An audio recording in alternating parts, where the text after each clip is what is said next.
गोखले के नाम सरोजनी का पत्र।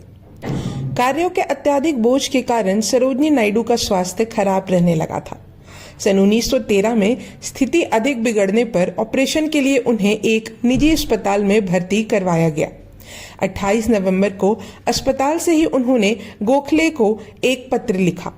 इसमें उनके प्रति अपने मनोभावों को स्पष्ट करते हुए सरोजनी ने लिखा था, मैं यह पत्र अस्पताल से लिख रही हूँ। कल मेरा ऑपरेशन होगा। चिकित्सकों का विचार है कि मैं सख्त बीमार हूँ और मुझे भी इतना मालूम है कि मैं बहुत थकी और काया से टूटी हुई हूँ। मेरी आत्मा चिड़िया की तरह है जिसे पिंजरे में नहीं डाला जा सकता। अतः मैं अपने शरीर और वांछा के देश भारत के बीच फैले सागर के पार आपको प्रेम और कृतज्ञता का संदेश भेज रही हूँ। मैं आपके प्रति इसलिए कृतज्ञ हूँ क्योंकि आपने अपने श्रेष्ठ जीवन का उदाहरण हमारे सामने रखा और मातृभूमि के प्रति निष्काम सेवा के आदर्श द्वारा हमें प्रेरणा दी है। दुख और सुख स्त्रियों के जीवन के अर्थ और उसमें निहित रहस्यों का सचमुच बोध करा देते हैं, लेकिन मैं इन सुंदर और सार्थक प्रभावों के अतिरिक्त एक अन्य प्रभाव का उल्लेख कर रही हूँ जिसमें मैंने देशभक्ति तथा सर्वस्व बलिदान करने वाले सर्वोच्च और निस्वार्थ सेवा के महान पाठ सीखे हैं और जिसके सम्मोहन से मेरे भीतर की नारी और कवित्री ने आपके सिखाए हुए पाठ आत्मसात कर लिए हैं। आप मेरी पीढ़ी के लिए आशा की मशाल हैं। लंदन, ऑक्सफोर्ड, कैम्ब्रिज, एडिनबरा और जहाँ कहीं भी मैं भविष्य निर्मात्री तरुण पीढ़ी के बीच गई, मुझे यह देखकर आनंद हुआ कि आप अभी तक उसके लिए एक मार्गदर्शक ज्योति और राष्ट्र सेवा के प्रतीक बने हुए हैं। मेरे जीवन में इससे बढ़कर आनंद और गौरव दूसरा नहीं हो सकता, लेकिन मैं अपनी पीढ़ी या उन युवकों की पीढ़ी की ओर से नहीं बोल रही हूँ जिन्होंने मुझे अपना मित्र या साथी बना लिया।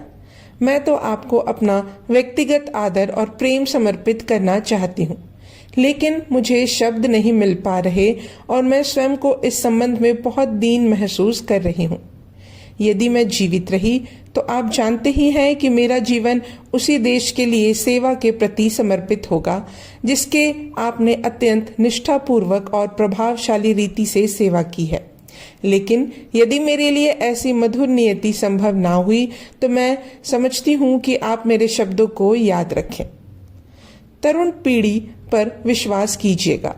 वे यह महसूस लगेंगे कि एकता, सहयोग, निस्वार्थ उद्देश्यों के प्रति निष्ठा तथा सेवा के मामलों में ईमानदारी की भावना वे अनिवार्य संपदाएं हैं जो उन्हें राष्ट्र निर्माण के कार्य में अपने अंश के तौर पर भेंट करनी है। उन्हें इसकी चेतना है कि उनके कंधों पर कौन से मूल समस्या हल करने की जिम्मेदारी है। इतना ही नहीं, प्रयोजनों और आदर्शों की एकता द्वारा तरुण पीढ़ी ने उसे अंशतः हल कर दिया है। यहाँ सर्वनिष्ठ कार्य और सर्वनिष्ठ आदर्शों का प्रश्न हो, वहाँ ना कोई हिंदू ना मुसलमान। हम जिस महान उद्देश्य के प्रति समर्पित हैं, उसकी सिद्धि के लिए तरुण पीढ़ी की विशेष प्रतिभा ही उसकी सफलता का रहस्य है। हमारे बच्चे फूट डालने वाली आस्थाओं से ऊपर उठकर देशभक्ति को जोड़ने वाली मधुर और अमर भाषा सीख रहे हैं। आप काम चाहते हैं, शब्द नहीं। वास्तविक सेवा चाहते हैं, लच्छेदार भाषा नहीं। लच्छेदार भाषा का जो युग बीत गया है वह पुरानी पीढ़ी का युग था। नई पीढ़ी अधिक कठोर शालाओं में प्रकाशित हो रही है। वह जब बाहर आएगी तो व्यवहारिक, ठोस, बुद्धिमत्तापूर्ण और सार्थक कर्म के लिए तैयार होगी। विदा।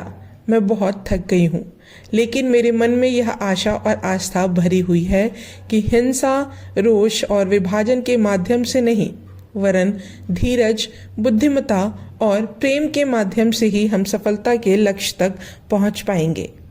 इलाज के बाद चिकित्सकों ने सरोजनी नायडू को कुछ महीने तक आराम करने का परामर्श दिया। उन दिनों अस्वस्थ गोखले इंग्लैंड में रहते हुए स्वास्थ्य लाभ कर रहे थे, अतः वे भी इंग्लैंड चली गई। यह भाग यहीं समाप्त होता है। अब हम अगले भाग में जानेंगे गांधी जी का सानिध्य। तब तक के लिए धन्यवाद।